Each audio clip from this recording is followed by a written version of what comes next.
Okay, so for our new series in our Kino Book Series events, we have George O'Connor here signing for the Olympians series that he's well known and regarded for a New York Times best-selling author.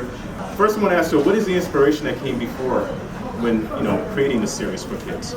Oh man, like the reason I do this series for kids is because when I was a kid, I was introduced to the Greek gods the first time. I always sat in the back of the class and drew muscle men fighting monsters and stuff, and like getting in trouble for it. And then I got introduced to the Greek gods in third grade, and it's like, hey, we're gonna be drawing muscle men fighting monsters in school, and I was getting A's for it all. So I was like, that's the best thing. Right. So I think because I was introduced to them at that age, and through mythology is how I got into comic books, like superhero comic books, that became like a huge thing for me. So I've always associated like comics, Greek gods, superheroes, all at the same general age. I thought today, maybe since I'm here for my new book, which is Volume 7, Aries, Bringer Bort, I thought I'd maybe try drawing an Aries. There's some amazing artwork here in the store, so I feel the pressure's on, but I'm going to do something really good for you guys, hopefully. Well, thank you so much, George, and let's just see what you can do for us. All right, let me try talking a little bit as I do this.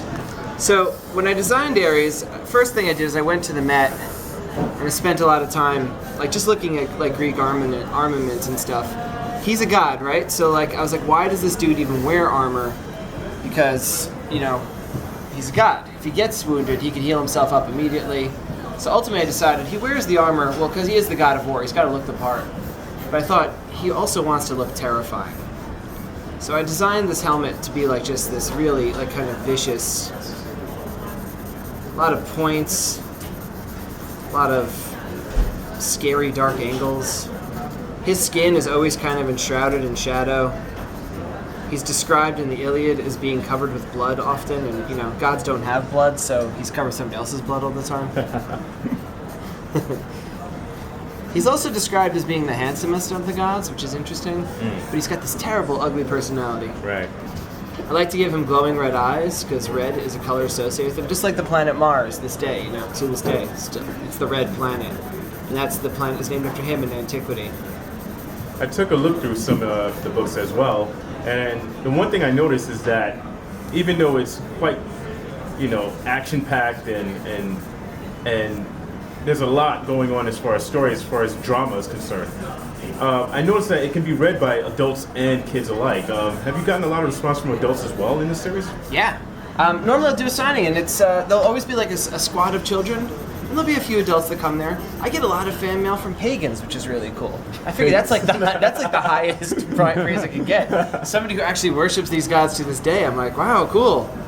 But yeah, a lot of adults do get into it. Seems. How are we doing here? Let's give them some details here. So yeah, his fierce countenance. Seriously, you guys come in the shop, look in the back. There's some really good artwork here. So I really gotta up my skills. I think you're doing great, actually. This is what we would call in the biz noodling. I'm just adding details now.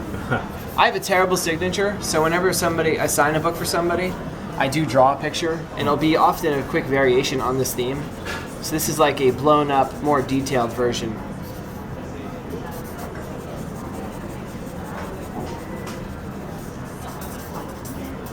And now you guys can see. Let's show off some of my penmanship. And then you can see what my terrible signature looks like. That allegedly says, "By George." Well, thank you so much, George. This is great. And big fans of the series as well. Thank you guys so much for having me here.